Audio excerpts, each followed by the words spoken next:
خدا کو آپ نے درمیان سے نکال دیا, اب آپ کے لیے دنیا کی ہر چیز کیا ہو گئی؟ حلال.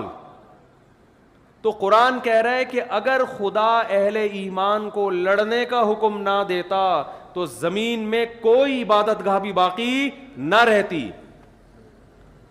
تو اللہ نے محمد صلی اللہ علیہ وسلم کے ذریعے جو جہاد کا کام لیا, بدر سے شروع ہوئی ہے لڑائی, اور لڑتے لڑتے لڑتے لڑتے یہاں تک کہ رسول اللہ صلی اللہ علیہ وسلم نے فرمایا لا تزال طائفۃ من امتی ظاہرین علی الحق.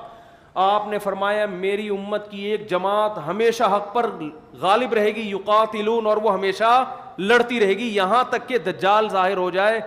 اس وقت سے لے کر 1400 سال گزر گئے, تاریخ میں ایک لمحہ بھی ایسا نہیں آیا ہے کہ اسلام دشمن قوتیں کفر کو طاقت کے زور سے اسلام دشمن قوتیں اسلام کو طاقت کے زور سے ختم کرنے کی کوشش نہ کر رہی ہوں اور مسلمان اس کے مقابلے میں کھڑے نہ ہوئے ہوں.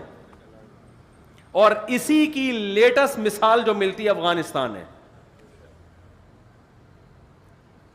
پہلے رشیا نے ہاتھ صاف کیا, وہاں پہ جس ملک پہ پاؤں رکھا اس نے اس کو ہڑپ کر دیا. آپ کیا رشیا کی طاقت کو کم سمجھتے ہیں؟ اتنی بڑی طاقت, اتنی بڑی پاور.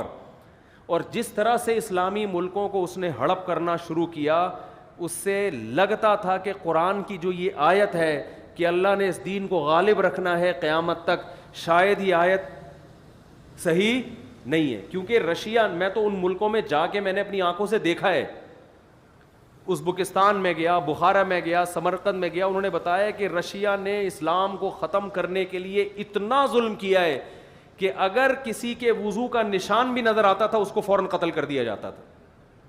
وہاں میں نے لوگوں سے انٹرویو لیے, انہوں نے بتایا کہ ہمارے باپ دادا پہ جو ظلم ہوا ہے, گھروں کے اندر انہوں نے تہخانوں کے اندر شراب خانے کھولے, وہاں لڑکیاں لا کے رکھی تاکہ اگر چھاپا پڑے تو لگے کہ یہ کیا ہے, عیاشی کا اڈا, اور وہاں قرآن رکھ کے اپنے بچوں کو قرآن پڑھانا شروع کیا. انہوں نے اس طرح سے محفوظ کیا. پھر بھی اگر کسی کی مخبری, یہاں تک کہ اگر کسی بچے کو سلام کرتا ہوا دیکھ لیا جو السلام علیکم کہہ رہا ہے, اسے گرفتار کیا کہ تجھے یہ سلام کس نے سکھایا, اس کو قتل کر دیا ہے.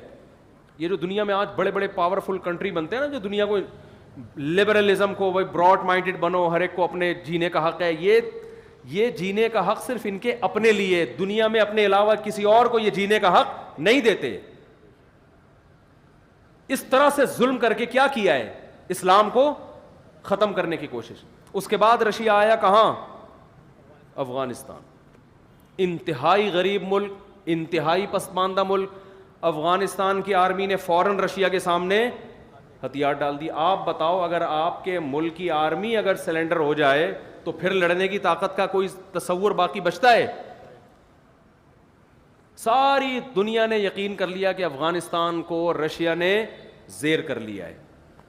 اس وقت نہ امریکہ آیا نہ کوئی اور کنٹری آیا, ساری دنیا جانتی تھی یہ جنگ ہار چکے ہیں. لیکن وہی ہے کہ اللہ نے کیا فرمایا, لِيُظْهِرَهُ عَلَى الدِّينِ كُلِّهِ.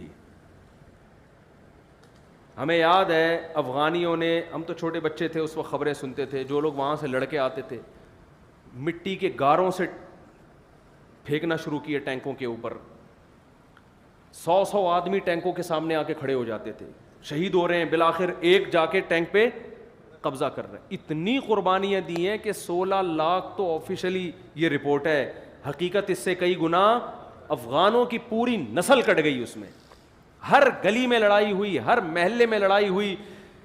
یعنی اتنی پاورفل آرمی سے عوام لڑی ہے, عوام جن کو نہ اسلحہ چلانا آتا ہے نہ باقاعدہ ان کی کوئی ٹریننگ ہے. وہاں کے علماء, مدارس کے لوگ کھڑے ہوئے, یونیورسٹیوں کے, کالج, جس کے ہاتھ میں جو آیا انہوں نے اتنا لڑے ہیں شہادت. اور پھر اللہ نے آسمان سے ان کی مدد دکھائی, ان شہداء کے خون میں خوشبو سنگھائی اللہ نے ان کو. یہاں تک تھا کہ راکٹ لانچر کو وہ جانتے نہیں تھے کہ یہ ہے کیا ہے, اس میں پانی پیتے تھے, اس کا جو لانچر ہوتا ہے نا اس میں پانی پیا کرتے تھے. اتنی جانیں کٹی ہیں, اتنی جانیں کٹی ہیں. بالآخر چند سالوں کے اندر وہ روس جس کے بارے میں کہا جاتا تھا کہ اگر پنجہ گاڑ لے کسی کا باپ بھی اس ہاتھی کے پنجے کو اٹھا نہیں سکتا, دنیا کی غریب ترین قوم نے اس کے ایسے ٹکڑے کیے ہیں, ایسا اٹھا کے پٹخا ہے کہ اب دوبارہ افغانستان کے رخ کرنے کا وہ نام نہیں لے رہا. یہ اسلام کا اتنا بڑا معجزہ تھا جس پر افغان مجاہدین کو جتنی حوصلہ افزائی کی جاتی, جتنا اپریشیٹ کیا جاتا کم, لیکن جن کی عقلوں پہ, جن کی آنکھوں پہ جو ہے نا پٹیاں بندھی ہوئی ہیں, جو عقل پرست ہیں, وہ اتنے بڑے اسلام کے معجزے کو ماننے کے بجائے انہوں نے کیا کہہ دیا کہ رشیا اور امریکہ کی جنگ تھی. امریکہ کو یعنی رشیا کو جو شکست دی ہے وہ کس نے دی ہے؟ بولو بھائی, امریکہ نے دی. حالانکہ امریکہ بہت بعد میں آیا ہے, بھاگتے چور کی لنگوٹی پکڑنے کے لیے آیا وہ امریکہ.